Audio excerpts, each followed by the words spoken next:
Good morning, good day, good evening, good night. Wherever and whenever you're listening to this, welcome to the Bitaxe Townhall. I'm One Clue, your host, and with me today is Scott. Hello, Scott. How are you? Hey, I'm doing good. Happy to be here. Thanks for setting this up. It's a And lovely Saturday. on a lovely Saturday, we also do have Matt from Atlaspool with us here today. Matt, how are you?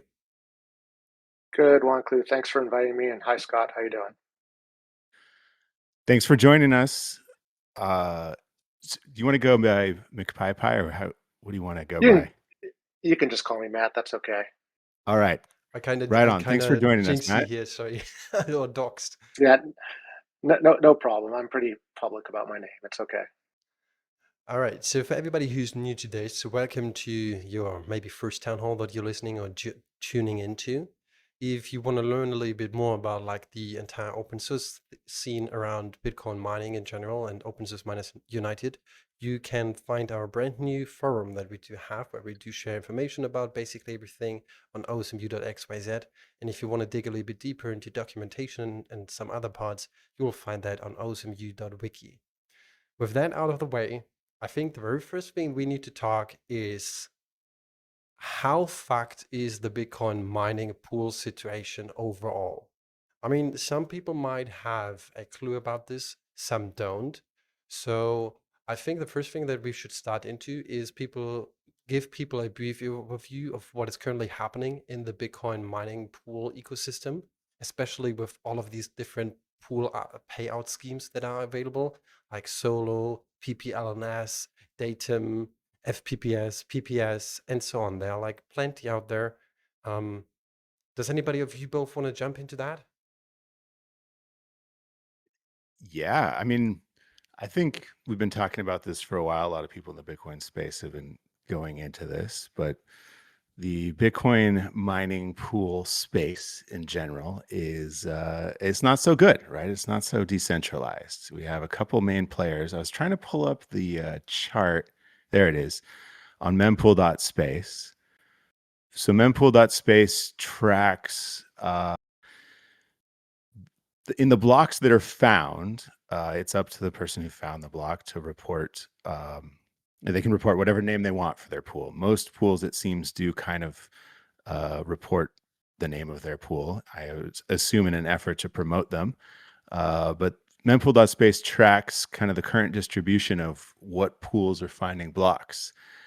And they have a pie chart. Let's see, if you go to mempool.space/graph/mining/pools, I'll post it in the chat here. It's a mouthful. It's not so good, right? We have Foundry with 24% of the network and Antpool with 19% of the network. There's also a little bit of funny business going on because remember I said that it's up to the pools to sort of report what they are. And there was some work by OX10BC a while back that brought to light that a lot of other pools are actually working with Antpool, and they call them Antpool and Friends. So that percentage of the network that is mining with Antpool is a bit larger than 19%. I think it's getting closer to 20%, right? So Foundry and Antpool and Friends, make up, pretty close to half the network. I And just there's a lot of other posted pools. I just posted the link in the channel here. It's Oh, stratum.work. Stratum Network. And the Yeah, cool that's a good thing one. is if you so it's gonna be like a quick chart. And if you go over um to the overview, you initially have like the table where you can see like all of the different Merkle roots and Merkle trees and everything else. But you can also go over to the diagram of Sankey, where you can see which pools are likely connected to each other because they share big parts of the block template. And if you do take a look on that, it's kind of insane. Yeah. Yeah, it is kind of insane. There's a bunch of pools. I can't remember them all off the top of my head. I want to say like Luxor and Brains Pool, and I assume there's others that are essentially serving up AMP pool templates. And so while we don't know their exact relationship, it is highly suspect that another pool would be serving AMP pools templates exactly. And I think, if I recall correctly, there was some drama surrounding the payout addresses, because these big shared pools, everyone mines to the same payout address, and then they split it. They take custody of the rewards, and then they split it up later. And so a lot of the pools actually shared the same custodian. Again, we don't know the exact details of their arrangement there, but it does seem like they're at least working together in one form or another. So all that is to say is we don't have good decentralization in mining pools as far as the Bitcoin network goes. There have been, a lot of popular sort of commentators on the Bitcoin network who've been talking about this and exposing this. So it's not particularly new news anymore. And then, there's big pools like Ocean that have risen in popularity lately, to kind of taking a stand against this. Because one of the other issues is that these big pools, all the biggest ones at the top there of the chart, that's Foundry, Ant Pool, F2 Pool, Spider Pool, and Via BTC, they all do FPPS for payouts. And FPPS it's not paying miners directly for their work. It's almost like an insurance policy that miners can use, where they will guarantee you sort of a negotiated payout for all your shares. So it's not directly related to how lucky the pool is. And it, in a way, it kind of traps miners in, right? Because these miners have huge electricity expenses, right? Millions of dollars a month in electricity bills that they have to pay to run those miners. And so they want to have reduced variance, right? They don't want to have to come up short on their electricity bill because the people that they're mining with had a unlucky streak. So FPPS kind of serves as this insurance policy where it's like, no, we'll pay you. And the pool itself kind of takes on the risk of an unlucky period. That in itself sounds fine. Like, okay, cool. Like, you can buy insurance to lower your risk from variance, but it does lock in very large miners to using those payout methods for their whole business case. And then we come into this problem where, should that pool start doing something bad or even just getting too big, it makes it very difficult for these large miners to switch pools. They may very well have agreements with those pools that lock them in. I don't really know about that, but you can imagine it. So, yeah, I mean, in the past, there was a pool, I'm blanking on the name right now. Maybe Matt, you remember, there was a pool that got too big. And they started to get close to that 50% mark of the network hash rate. And miners saw that and they changed pools. There was an exodus from that pool, which I don't think exists anymore, when it got too big. And, that was miners doing essentially what's good for the Bitcoin network. Because if we have a pool that starts to get too big, they could potentially have a effect on the Bitcoin network, right? If they're really big, they could rewrite the blockchain. They could, effectively change transactions going, backwards. That's an insanely risky thing for any pool to do. But, the possibility is there for a very large pool to do a reorg attack on the Bitcoin network. I don't know if we have any proven cases of that happening, even for a really large pool back in the day. But it certainly is a risk. The other risk is that they could censor transactions.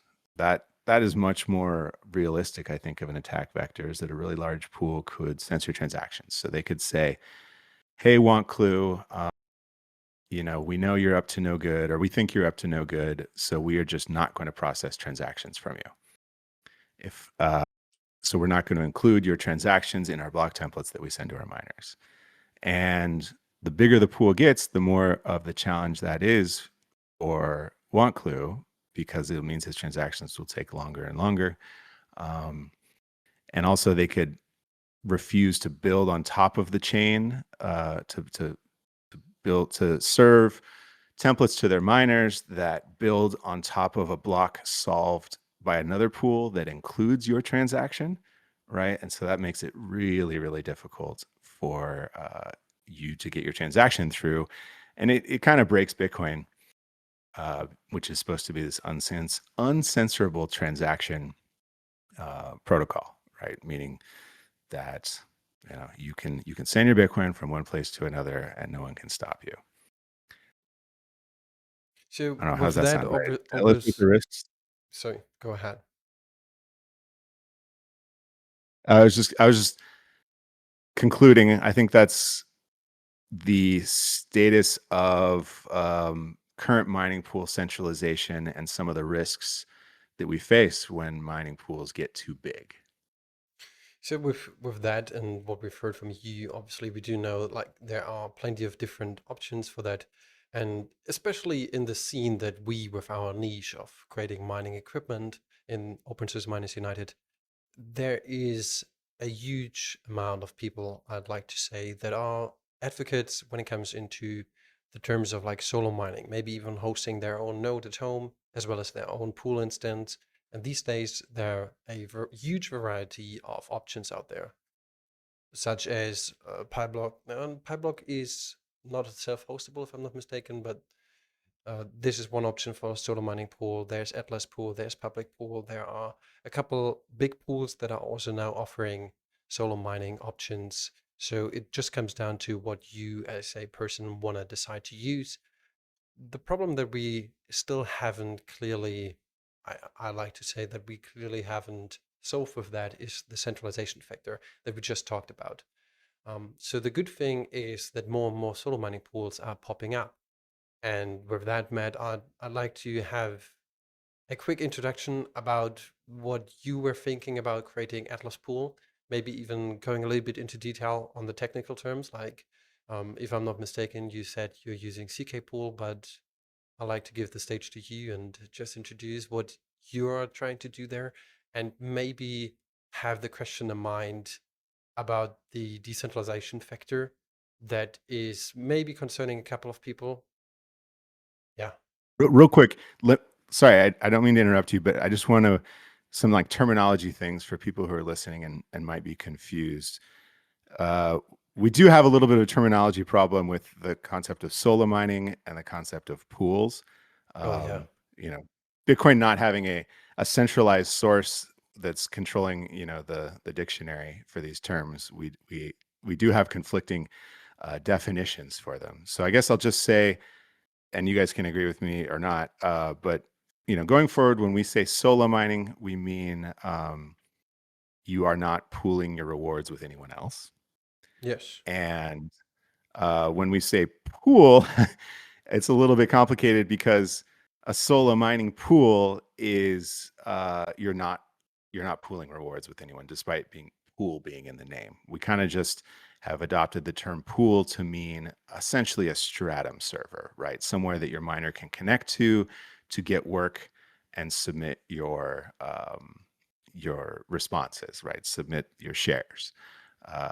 So yeah, solo mining in this case, no, there's very vocal people who disagree with me, but let's just say for the purposes of this discussion, solo mining means you're not pooling your rewards, you're lottery mining, you get all or nothing. And pool just means like a hosted version of that software that you can connect to. Yep, I agree with you, Scott, and I'm on board with everything you just said there. So Cool beans. All right. yeah, Sorry, I didn't mean to interrupt you. We can get back into Wanklu's very excellent question for you. I guess you can start off telling us about you and your yes, project. cool. So this all started for me approximately October of 2025. I bought my first solo Bitcoin miner from Solo Satoshi. I bought a Nerd QX, and I was excited to get into the space. And one of the first things I did was try to connect to a pool. And when I looked at the pool options out there, I just started wondering out loud if there was an opportunity to do things maybe a little bit differently. My background is large scale internet infrastructure systems, massively deployed systems, critical internet infrastructure. So I started thinking from that perspective: is there a possibility of deploying a pool that kind of takes some of the things that at least I'm familiar with and things I've done in my career and applying that to a pool? My background is not Bitcoin. My background is not. I can't hold a hit candle to Scott and Ben and others here who know the ins and outs of designing the actual miners. So that's not my knowledge. But I wanted to take that knowledge and see if I could apply it to a pool, and that's what I did. It was I started with a POC where I deployed CK Pool. It was an available Stratum server, and I just decided to use that because I was more interested in just trying to see if I could deploy it worldwide. I feel pretty passionately about both performance and uptime, and I felt that if I could deploy the Stratum servers globally across multiple endpoints, then you would get two benefits. One would be the performance angle, where anybody, no matter where you are in the world, you're going to hopefully connect to a Stratum endpoint that's relatively close to you. So um, there's that advantage. And then also there's an uptime advantage as well. So if there's ever any kind of problem with any of those endpoints, then it's automatically withdrawn and the miner knows no difference. It continues to mine to the next closest endpoint that's available. And it all happens automatically. The user doesn't have to do anything. It just works. So that's what I did is I did that. I deployed it. I kind of got the site going around November of last year, and have been really focused on just trying to tackle this issue from like a performance and uptime perspective. And that's what I'm passionate about.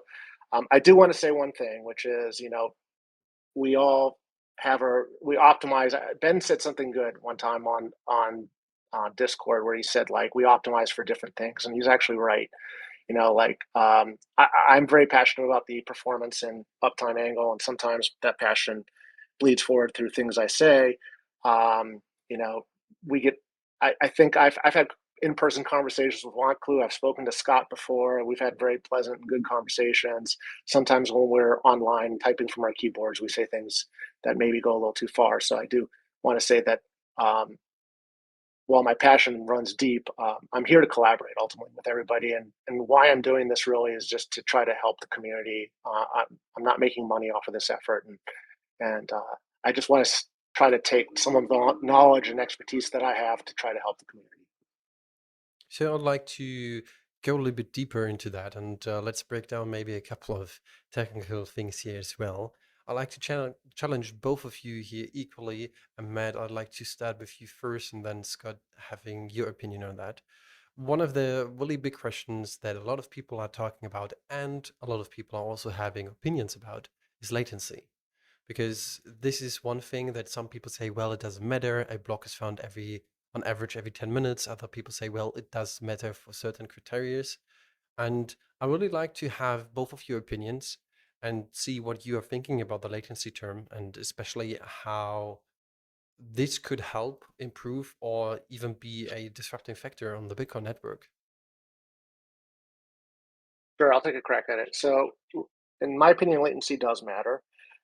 It is a slight difference, but latency does impact rejected shares, and rejected shares ultimately is wasted work.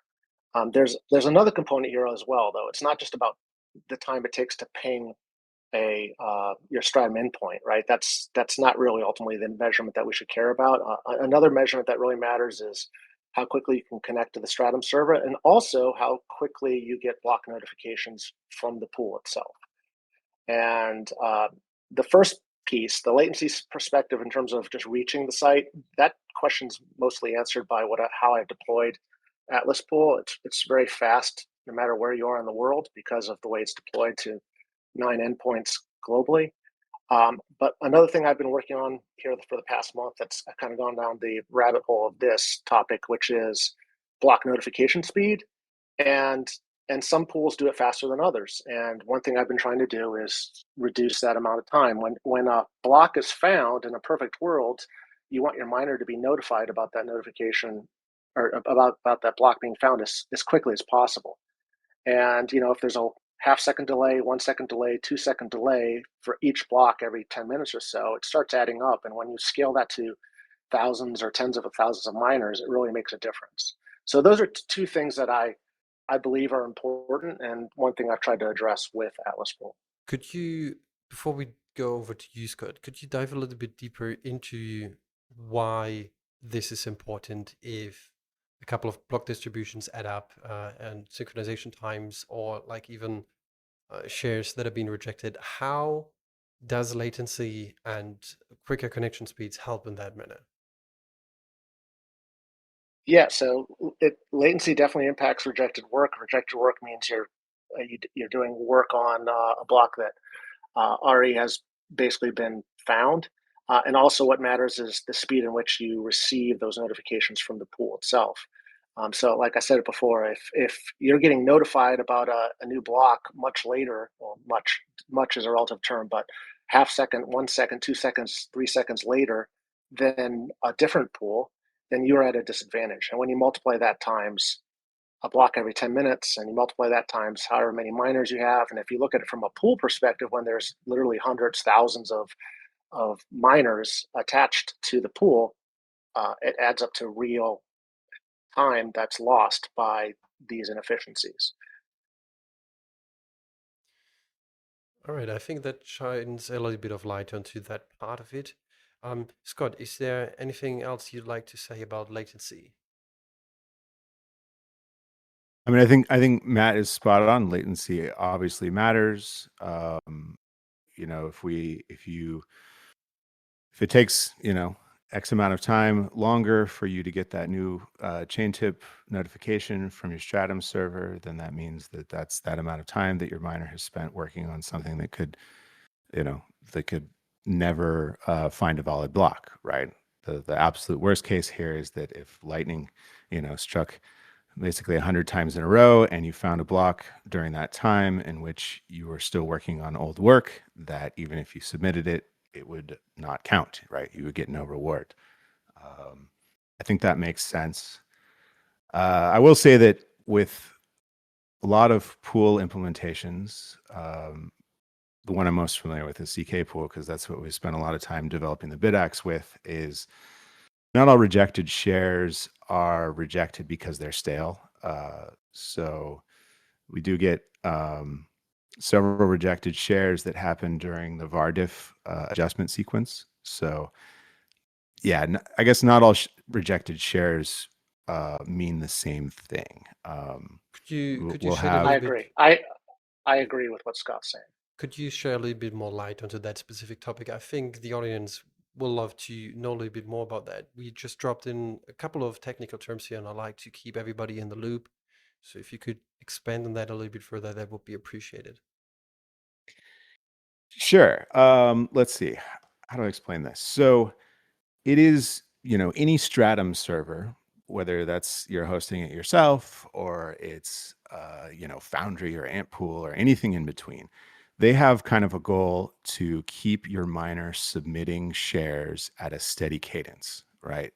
If your miner is just blasting tons of shares because you got like a petahash machine, that can actually be detrimental to the pool because they have to keep a network port open, not a port, but they have to essentially dedicate some system resources towards processing all the packets that you send the pool, right? So if you're just blasting them, that's like you're DDoSing the pool, right? Because they have to react to all those, and that's bad. And it doesn't do anyone any good to have shares really fast, right? Because shares are proof of work, but it doesn't get you more money to send shares really fast. So they all have this concept called VARDIF. I think that that's what it's generally called, and it means variable difficulty. And so what the pool do, or the Stratum server will do, is it will tell the miner like, hey, I don't want to hear about anything from you unless it's above this difficulty. If I don't want to hear about it unless the share difficulty is above this number. You can think of it as the hash value is below this target. They're kind of like inverse terms. And then, the accounting mechanism, if you're on a shared mining pool, or even if you're on a solo mining pool, the sort of accounting mechanism that happens behind the scenes, it knows what the difficulty of the share is. It's not like your hash rate is going to appear lower if they slow down the number of shares per second that you're submitting. It's not like your payout is going to change, right? They know the difficulty of all the shares you're sending. So what they'll be is like, what the pool will do is it'll say, hey, look, miner, your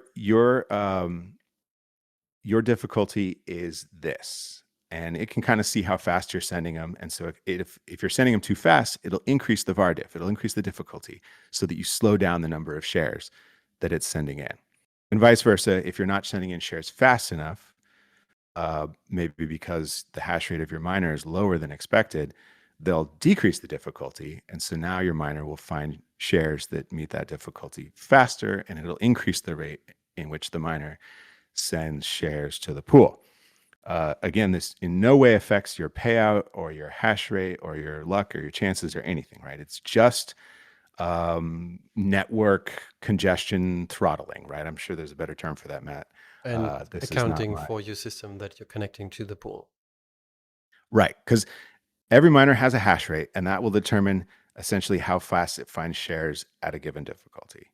And the pool doesn't necessarily know what the hash rate of your miner is ahead of time, right? So this kind of has to be just determined through trial and error as the miner connects to the pool and starts working and starts sending shares.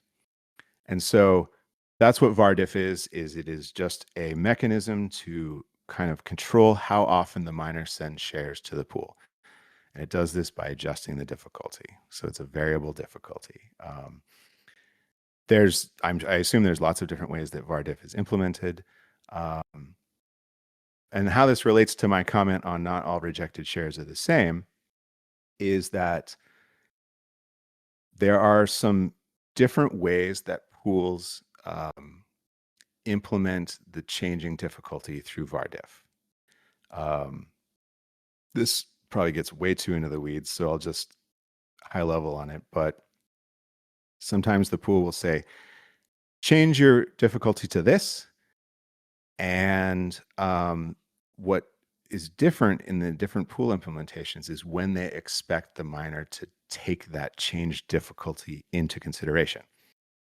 CK Pool seems to do it where it's not until the next, where the difficulty change doesn't take into effect until the next batch of work is sent from the pool to the miner.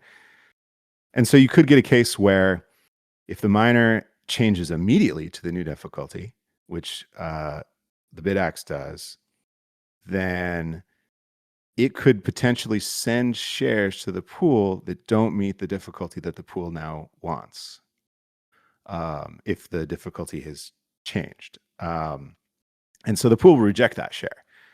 This is just a implementation detail. It in no way affects your hash rate or your luck or anything related to mining, right? Because with solo mining, all you care about is a share that meets the network difficulty. And there's no VARDIF change that is going to affect that. So if your miner finds a winning nonce and submits a share above the network difficulty, right, VARDIF does not come into play. That share is going to be submitted. So roundabout way of saying is that you might see rejected shares on your miner that are not stale work. Stale work is work that the Bitcoin network has moved on from and is no longer valid. And that, Yeah. I think, well, that is what Matt is talking about. And if your miner is working on stale work and submitting stale shares because of a latency issue, then yeah, that is by all means wasted work. That's electricity that you paid for it to do those hashes that no way, no how can ever earn you a payout. Yeah, and it goes beyond just like when we say latency, I'm not talking necessarily about how long it takes for you to connect to the Stratum server, but it also talks. I'm talking about how long it takes to get that notification that there's a new block available, and and that's where it really starts adding up, And you want to be as competitive as possible. At least that's my argument. You want to be notified as soon as possible when there's a new block available. You want your Stratum server to send that notification to all your miners as quickly as possible, and so that also is a factor, and that's something that I've kind of really worked hard on recently as well. Yeah, Maybe you this want was to, there was there go was some ahead. cool discussion about this surrounding like maybe a year ago around ocean and empty blocks Yeah, I can and talk about that. okay, yeah, I thought that was Yeah, really interesting. yeah. So Stratum .work is a great site, and you can see one of the things it shows you is it connects to what it does. It creates a long-standing connection to multiple Stratum servers, and then it keeps track of when it gets notifications. Now, not all notifications are the same. Most solo pools like public pool, CK pool variants, they all send a full block template. They validate the block first, and then send a block template that includes transactions. Other bigger pools, mostly the pools such as Ant Pool and F2 Pool, and a lot of them are Chinese based. They, as soon as they see a notification, they will send a notification to all the miners as well, even though they haven't validated the block and included transaction fees. They their idea of doing this, of course, is they want their miners to start mining immediately. Now, there is a possibility that the block doesn't validate, and if that's the case, then it will send another notification, but that's pretty rare. Then after they send the empty notification, then they subsequently send a template with basically what we call a full template, which includes transaction fees as well. So that's how some pools do it. Some pools do it differently than others. And you can see this, by the way, in stratum.work. And there's another thing that um, Proof of Mike, who actually I see is on here, something that he's been working on as well, which is a script that captures this. And we're trying to publish this data and monitor multiple pools so that anybody can look at it and see the data. And we're also going to open source it so that anybody can run an implementation on their own as well.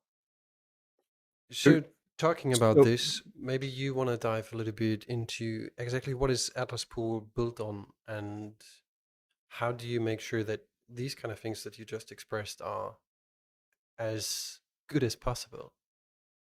Sure. Or before we do So, that, Scott, did you had like a question right into that? actually, I have a question for Matt about this, the topic he was just talking about with those sort of initial block notifications, but maybe I'll come back to that. So go ahead. yeah, so I'll talk a little bit, just maybe a minute or two, about how Atlaspool is deployed. It is deployed on AWS, which anybody can see that, and it's no secret about that. One thing that's different about the way it's deployed compared to any other pool is that it leverages a networking technology or a protocol called Anycast. Normally, what happens is when you connect to an IP address, it's unicast, which means it's only announced out of one location in the world.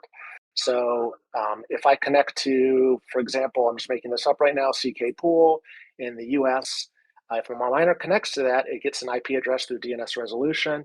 And there's only one place in the world where it's served out of. It happens to be in Portland, Oregon, in the United States. And then your miner connects to it, and then it's good to go. What Atlaspool does is it anycasts the IP addresses to multiple locations around the world.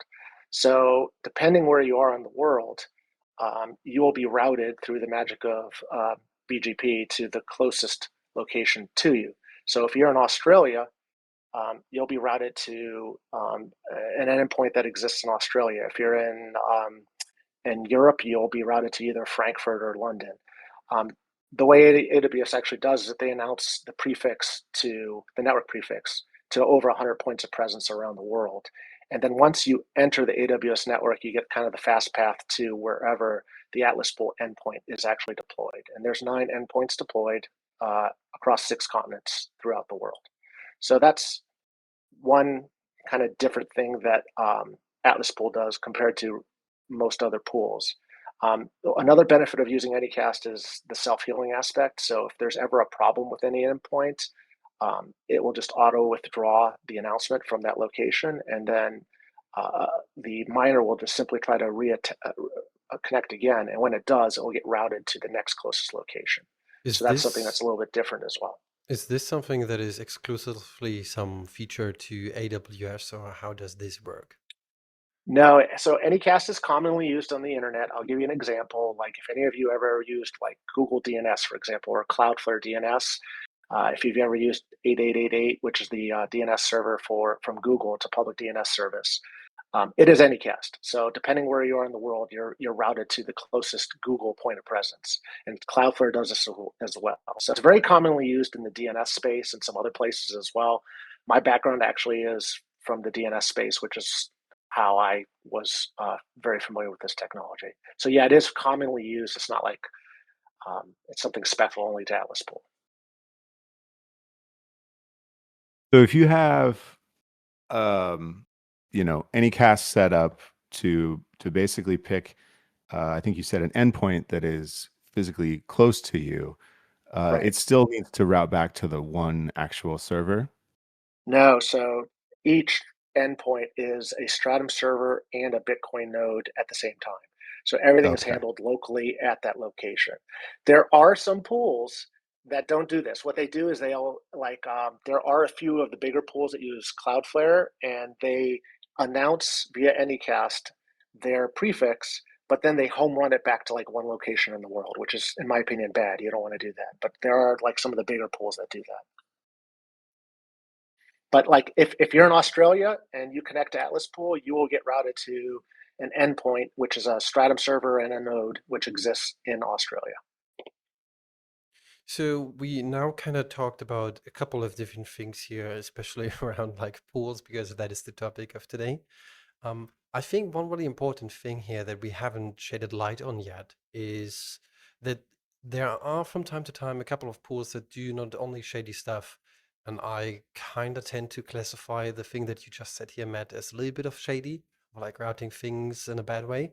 Um, but there are also a couple of things going on with pools that do try to tell you, hey, we're using that technology, or we're giving you a payout in certain criteria and certain payout schemes.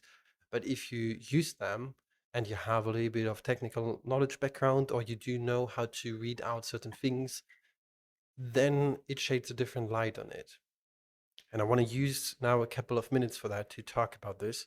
Because if I'm not mistaken, Matt, you have created a way of taking a look into that, or you hacked something together, however you want Yeah, to say it.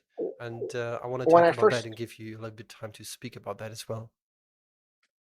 when I first built the pool, I wanted to be able to prove that there is a fee. There's a 1.5% fee with Atlas Pool, and I wanted a way to prove that the templates that were being sent by Atlas Pool show that 1.5% goes to the pool and 98.5% goes to the miner themselves.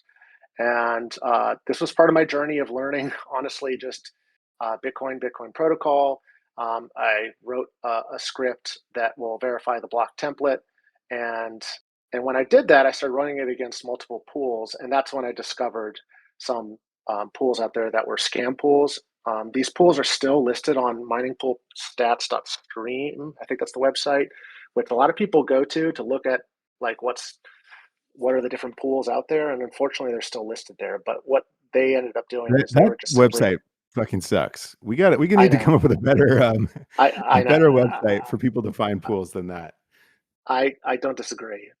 Someone in the audience, I've actually talked one time about this very topic with Hexfox. I do think there's an opportunity to kind of produce a more trusted and better site.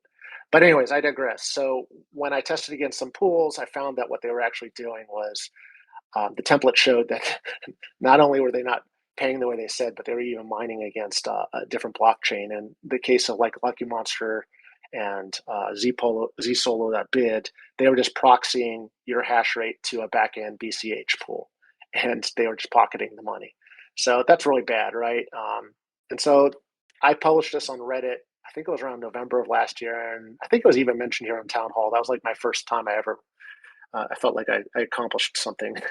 So I was pretty excited when that happened. But anybody can run this. The tools are published, and people can verify the blocks. Scott, I think you even kind of took it and made it even better. You did kind of took your own take on it as well. You published something that does something similar, if I remember correctly.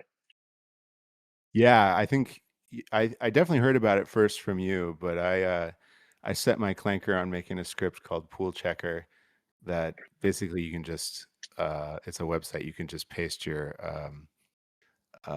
mining.notify work blob into, and it just parses the payout and the chain that it's on. Because yeah, I mean, what you found was insane. I mean, I guess shouldn't be a surprise that there's scam mining pools out there, but um, it was really amazing to see. And I, wanted to see if I could make a script like that for myself. So I made Pool Checker. But another cool thing that happened as a result of this is Mutatrum, uh, and I think a couple others. We worked on getting a lot of this functionality into AxOS directly, so you can see in AxOS Hexfox, you can see in AxOS, what share of the Coinbase payout is your address. I think you can see the block height, and you can see the pool script sig amongst some other things. So yeah, I mean, I think hopefully that's saved some miners somewhere from sticking with these scam pools. I will say also in the very beginning, I did talk to Mutatram, who was super supportive and helpful and taught me a few things as well. So shout out to Mutatram, who's awesome. That is a fact. So with all of these things that are so crazy, and especially it is kind of weird. Like you do, let's now pretend for a moment we are completely new to the scene. We've never heard about Bitcoin. Now, out of a sudden, you need some weird software to run maybe on your PC, or you need to purchase some product to have your own wallet, or you even just start with a app on your phone. Then you get yourself a mining device because somebody on a party was telling you, well, that is the way on how to support the Bitcoin mining network and become a part of it. And then you still need to make sure that this pool you're connected to is not scamming you. What we are in here is kind of insane, I'd like to say. And it is frustrating on the one hand, but on the other, it is also good because it gives everybody that has a little bit of knowledge about that the opportunity to point that to the people. And the reason why we're talking today about all of these different pool things and all of these different implementations that are out there is exactly to shine a little bit more light onto these topics. Because sadly, pools in general, and especially mining in general in the Bitcoin scene, is not really talked that much about. There is, especially if you're in this niche of Bitcoin, the mining part of it, then you will see lots of more information about it. But usually, I mean, I'd like to point this out as always, or as most often as I can. It's not really talked that much about. And hopefully, we can change this with today's episode. And now I'd like to move a little bit further and maybe a little bit back into a topic that we just talked about earlier, which was the shares and how they do get processed. What is happening over almost the past 2 decades, we're not there yet, but we will be there soon, is that we have this protocol, Stratum V1, that allows you to communicate with your pool or with the Stratum server that you're trying to connect to, if you even want to use one, over a standard protocol in some sort of way. Like there's no real standard. Some pools or some instances have their own implementation of certain keywords. For example, CK Pool has the mining.ping or the ping pass message that is not really implemented by anything else. And there are a couple of other funny things as well out there. But over the past couple of years, there has also been some work and involvement and nice activity around Stratum V2, which tries to do certain things different. And earlier we spoke about the shares and how they're submitted, and that it could happen that the pool node or the Stratum server node that is running is having a ingress of like a new block that is coming in, and now it needs to distribute new mining that notifies and works to all of the mining clients.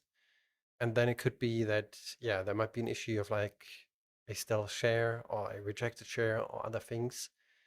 In Stratum V2, there's a feature that is allowing you to batch your shares. So instead of every single time you found a share you submitted, you only submit it after you have found maybe like 5 or 6 shares. Do you guys think this will improve or have any actual impact on how a certain communication is happening? I guess that's interesting. I didn't even know that Stratum V2 can uh, sort of cache your shares and send them all at once later. The Stratum V2 implementation that we do have on the Bitaxe actually does it as well. Badass. Well, that's kind of interesting. I mean, especially in the solo mining case where shares are just a convenience thing, right? They don't mean anything. You're not getting paid for your shares. It's basically just so the pool can know that you're still there and so that the pool can show your hash rate. Um, I guess batching them and sending them later Uh, could help. I get maybe it's going to throw off the pool again, calculating your hash rate.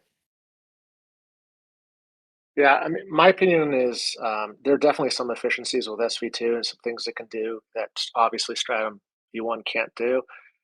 That particular example, though, in my opinion, doesn't move the needle much. Um, and I've also seen some comments about like SV2 has the actual the JSON that's provided by or produced by SV1. It's much smaller. It's not JSON anymore, and it's more compact and less than what SV1 is on SV2, which is a true statement. I don't disagree with that, but I'd also argue that doesn't matter because everything fits into one IP packet anyways. So whether you're sending 20 bytes or 100 bytes on a one IP packet, it's not going to make that much of a difference. Most modern Stratum servers don't skip a beat on these submissions, share submissions. So my opinion is this is just my opinion that that particular element of SV2 doesn't move the needle much. There are real things SV2 does that are much better than SV1. And I'm not here to argue that. I agree with those points. Well, maybe you Yeah, I want mean, I to. guess Sorry, go ahead. I was going to say, Stratum V2, sort of the headline functionality is, I'll start from maybe least important to most important to the network, um, is the binary protocol, right? Which you said, assuming we have like a broadband connection, like the binary protocol doesn't really get you that much. And the other thing you get is the noise encryption. We've had TLS on Stratum for a long time. It wasn't very popular, but Bitaxe supported it for a while, and several pools have supported it. TLS is a little bit complicated because you need to store a certificate on the miner, and that can be tough to keep that up to date because it's not running on a full CPU. So I think the encryption, the encryption in SV2, it might be a little bit easier to implement on an embedded system. I know K1 has looked into this and he actually thinks that's not the case. I don't know. I haven't implemented. I guess, the ESP miner crew has, I believe, implemented both. So maybe they can comment on which one's easier. But, the real headline feature of Stratum V2 is called the job declaration. And basically that allows the miner to pick their templates. That has major decentralization implications, across Bitcoin because you could, if one of the big pools, like let's say Foundry, supported the miners picking their own templates by whatever method, then that sort of reduces the ability for the pool to censor transactions, right? Like the pool could still reject your share, right? I mean, they could see like, oh, you got a transaction from Lars in there, like, we're going to reject your share. But that is probably a little bit more overt and detectable by the miners than them just simply never serving you templates with transactions from Lars in them. So it provides a little bit of, it pushes a little bit more control to the miners to you know to reduce the ability for the pool to censor. Reduce, definitely not eliminate. There's lots of issues there. I mean, at the end of the day, the pool still controls paying you, so they can just not pay you and you're essentially censored. The argue from a lot of proponents is that, oh well, if that happens, obviously you'll just change pools. Well, that might not be so easy. There's a lot of a lot of complication surrounding changing pools, including the desire to even do it in the first place. Um, I think especially these days, what we do see in the current mining ecosystem is that there are plenty of companies out there that have huge facilities with mining equipment and just telling them, hey, you could just change your 20,000 machines to a new pool. Just do it. It's easy.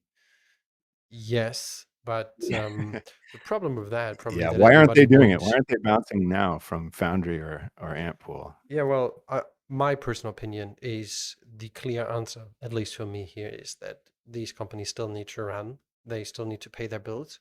And if they do that, and if they have a unlucky streak or something like this, or they have reduction in their monthly income, then it's not gonna pay off for them. So Yeah, yeah, yeah. So I wanted to talk about a little bit more about the, job declaration or miners choosing their own templates. In order to do that, in order for the miner themselves to pick their own templates, they have to be running a node, right? That's kind of the hidden gotcha there, is that like you have to be running a node. So you need to be connected to a node in one way or another, and probably that's a node you're running on your own site, and that is what's building those templates for you, right? Because you need to have a copy of the mempool in the blockchain to pick transactions to include in your template. You need to make sure that they're valid. So you need essentially the blockchain and the UTXO set there to create that template. So it's not like this whole functionality is really ever going to be built into the miner itself. There's miners that do run full nodes, like the Apollo from FutureBit, and there are affordable nodes that you can set up and run. But it's not like a Bitaxe or an ant miner, stock ant miner, is going to be able to on its own create its own block templates. It needs to work with a node. And so then the question comes down is like, all right, so you have a node. That is actually also all you need to run your own Stratum server and mine directly to that node. So why not just do that and cut out the middleman? Assuming you're solo mining anyways, you're not pooling rewards with other miners around the world.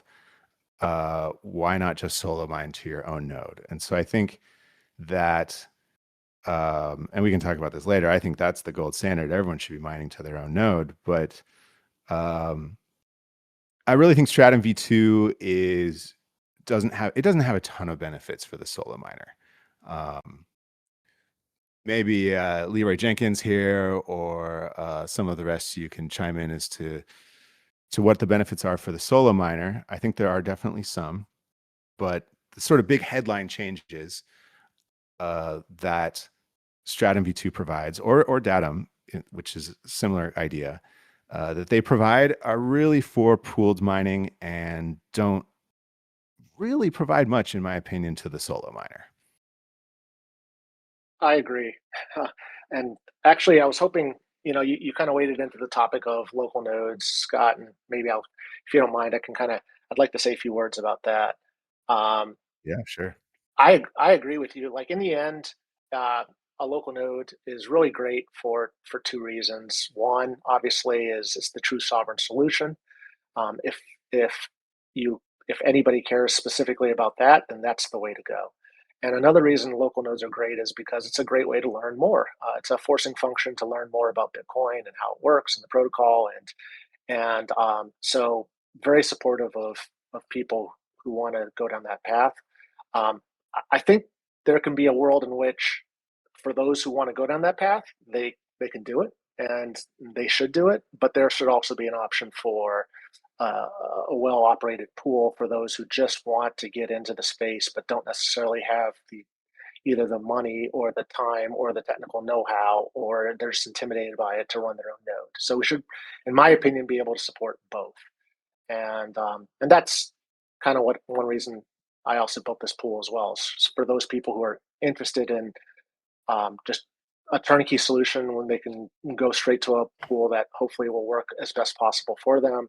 That's what I tried to do with this pool. But definitely I think there's space for both in the end, for local nodes and for well operated pools for those who don't feel comfortable or don't want to spend the extra to do it. What are your thoughts about that, Markley and Scott? So I think when it comes to the term of decentralization, there are, I'd say maybe two parties, maybe a couple more, and all of them have like strong opinions about how things should be decentralized. Some might argue, well, everything needs to run in your home network and your own controlled network, especially. Others say, well, I just want to have a certain part of it. I mean, I'm curious on most of these things. That is one of the reasons why I'm doing a lot of things here, that I like to learn more stuff and provide as much as possible. But I think when it comes to the term of decentralization and giving people the option to do whatever they want, they should have the option to do whatever they want, ultimately. And if they decide to use something that is not fully under their control, well, it is their decision. But I personally think also that because I'm a nerd and I like to do these things, that I will only use stuff that I do run under my own control. So I think the question that needs to be asked here is, how can the decentralization be improved? Can we achieve decentralization if we have, let's say, 200 different pools, but they are controlled externally? Or do we only achieve true decentralization if everybody's running a node on their own software at home, on their own hardware, and running a pool on it, or any sort of Stratum implementation? And this is kind of the question I want to throw out here and have your opinions on that. And afterwards, I think we're going to close up this session. Well, I'll say that when I first took the time to dig into Bitcoin, which was probably way later than it should have been, my mind was blown by by how a network could operate in a decentralized manner. Obviously, I had used many services on the internet before, right? And it always involves, contacting their website, essentially setting up an account, downloading their software, running it, and those networks are completely dictated by um, by that centralized service, right? And so when I first heard about Bitcoin, it and started to dig into it, my mind was absolutely blown. Like, the way that you get involved in the Bitcoin network is you just do it, right? You just join it. And the way you join it is by running the software, and no one can really stop you. And assuming you still have an internet connection, no one can really stop you from doing that. And same thing with mining, right? If you want to mine on Bitcoin, you just do it, right? You just connect to your node. You just get the work and you just mine it. And if you are able to come up with that hash that is below the target, you can submit it to the network and you'll get rewarded. And there's basically nothing that no one can do about it. And so that was kind of my mindset getting into this. And so I really, really like these decentralized technologies. Bitcoin is brilliantly designed so that it can operate in this way. And I think that what I'm, most interested in is creating options for people to take full advantage of this decentralized technology. The way that this network was built to be operated, coming up with ways for myself and other people to use Bitcoin in that self-sovereign way that Bitcoin allows you to do, which is very unique and very cool. There's not a lot of things that allow you to do this. And I think that is what gives Bitcoin its value. And in my mind, what gives Bitcoin its technical interest is that you can do this. Obviously, it's permission. It's open. You can do whatever you want. You don't have to self-custody your Bitcoin. You don't have to mine with any specific pool. You can interact with it however you want. You can buy all your stuff at Coinbase. You can get yourself an Antminer and connect to, you can't connect to Foundry. You can connect to Antpool if you want. And there's nothing stopping you, and that's the way it should be. But Bitcoin itself, Bitcoin the network, does allow you to be very self-sovereign and run all these tools yourself, open source tools, understand how they work, and do it yourself. Um, they are a lot of those self-sovereign options are way too complicated right now. And that is kind of what I enjoy working on, is making them a little bit easier to use. I think that was a lot of the ethos that went into the Bitaxe project, was like, look, let's take mining, let's, you know, make it more affordable, make it easier to do so people can just do it, right? And it's open source, so you can fully understand how it works. And while I don't work on mining pools that much, I do think that there is a lot of work to be done to make running a node and mining to that node as easy as it possibly can be. And I do think there's a lot of improvements that could be made there. So this is something that everyone can do um, without a lot of hassle. And then so they can also, do it in a performant way. So they're not like, stabbing themselves in the back because their latency is terrible, their node crashes, or any of these other things that can go wrong. Basically, they should do it in a comfortable, risk-averse way. So yeah, that's what I'm excited about, and I think that is where a lot of my interest in people mining to their own node comes from. But I will definitely admit it is way harder than it should be right now. But the good news is that it has gotten significantly easier. I know that when I first started working on this stuff a few years ago, CK Pool did not work on the latest version of Bitcoin Core, and all the instructions out there that I Googled around and found were like, don't do it, it's not worth it. So we're in a much better place on that front today. CK Pool now works great on your own node. Thanks to John Stephanopoulos at FutureBit. Actually, I think he did a lot to get CK, Dr. Konkolovas, back in the game, working on updating. They did a major update to CK Pool to make it install on modern versions of Bitcoin Core and streamlined solo mining. And then I think right around that same time, Ben did a ton of work on public pool and created a brilliant bit of software that is easy to deploy as well. It's very beginner friendly. You can just get it up, you can get it running, you can mine to your own node. Those things with CK Pool and public pool seem to happen in parallel. I don't know if it's because of the Bitaxe or not, but I think that certainly helped drive a lot of the motivation to do this. And so that is all very exciting to see. I know actually there's several members on OSMU who have created their own pool software. GoPool, Pogolo, Pogolo pool, yeah. there's others. What's that? Pogolo pool, What am I yes. forgetting? Pogolo, yeah, it's rad, right? Like this is exactly what we want to see. Is more people who are like, I can do it better in one way or another, and doing it and publishing it open source so anyone can run it. So that is fantastic to see. We're in such a better place than we were just a couple of years ago regarding options and what people can do. Agent P obviously working on grid pool, which is a fantastic option too. People are making some really cool stuff, so we like to see that. I think Matt and I have disagreed on some of this stuff, and I think obviously it's fine. You can do what you want, like and optimizing for for latency and uptime is great. Miners need that. I think my focus is more on increasing the sovereignty and getting people to mine to their own node. All right, so Matt, should I just quickly recap the question that I had, or do you want to dive into that? I just took it a Yeah, totally could you different please? Could you please? I'm sorry.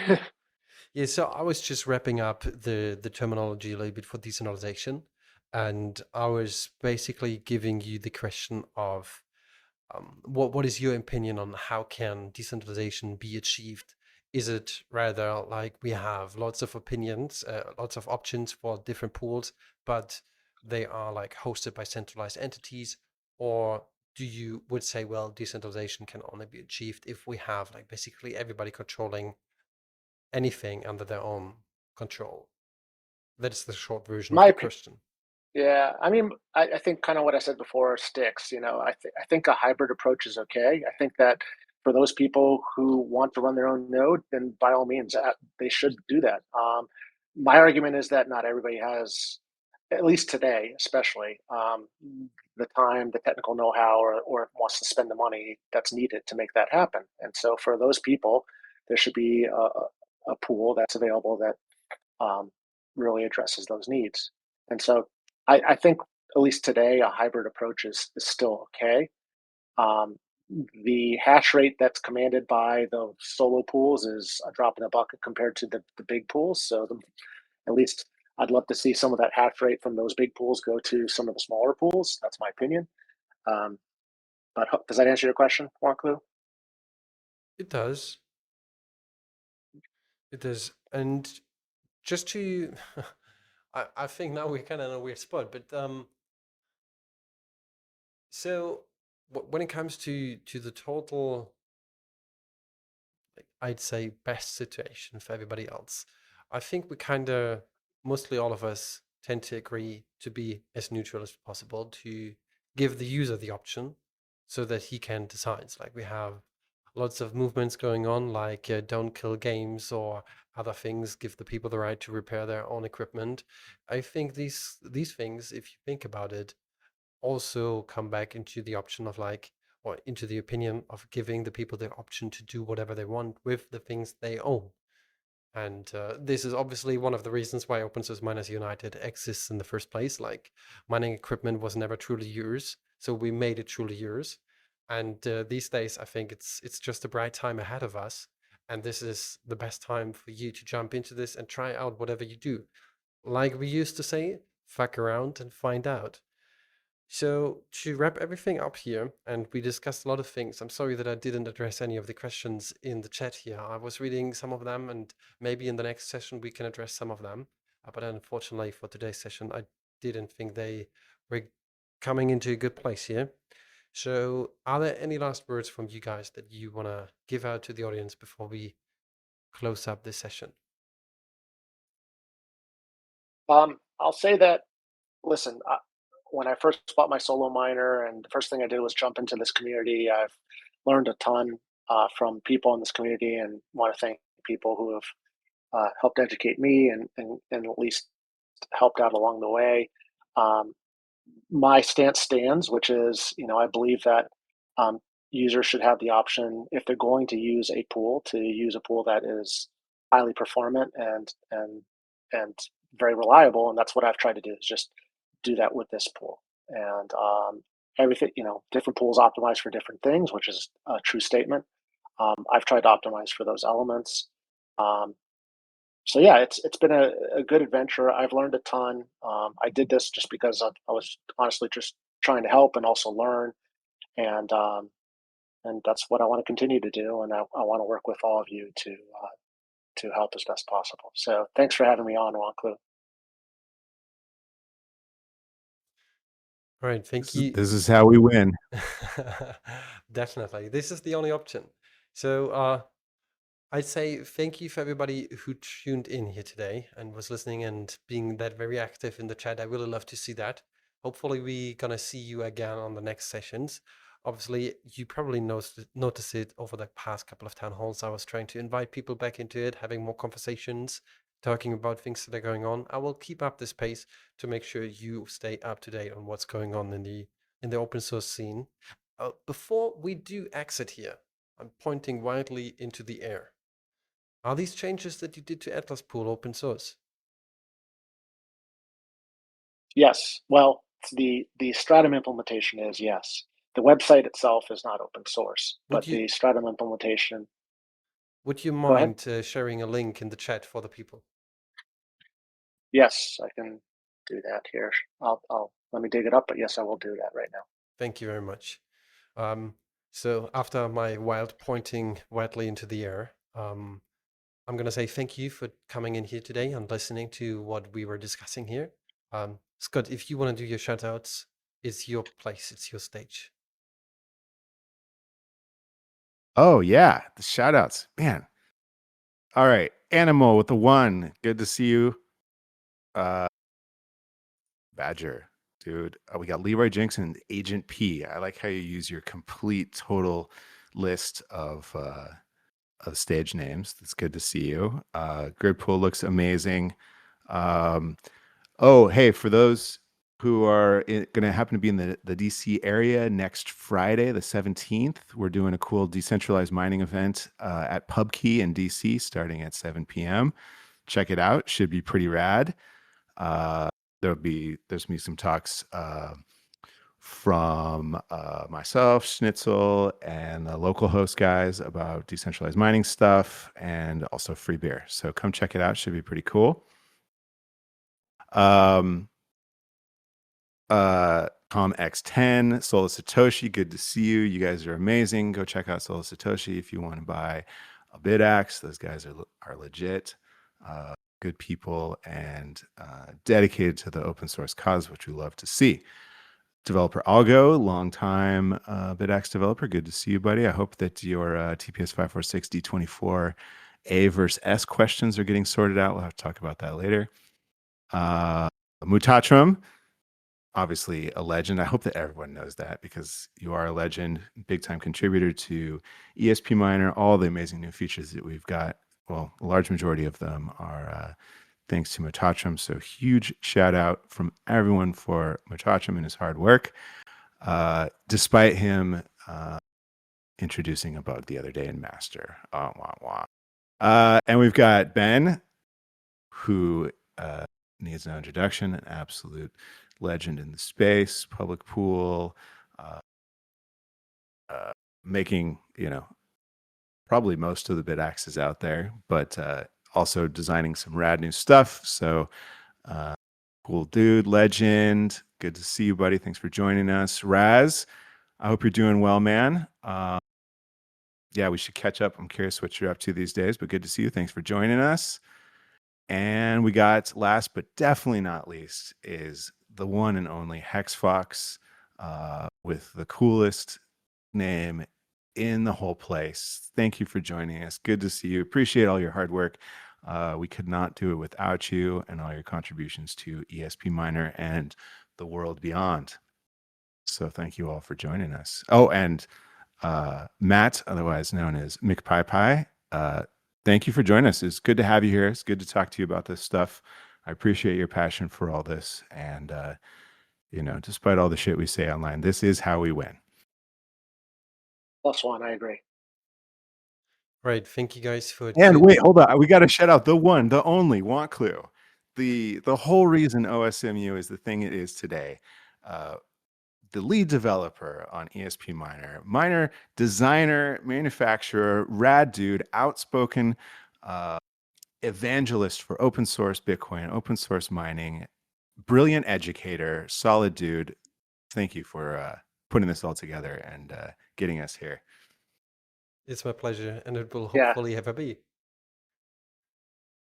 Yeah, thanks for the invite again, Wanklu. Wanklu, you were, I think, the first person ever, interviewed me or post something about Atlaspool, so thanks for that as well.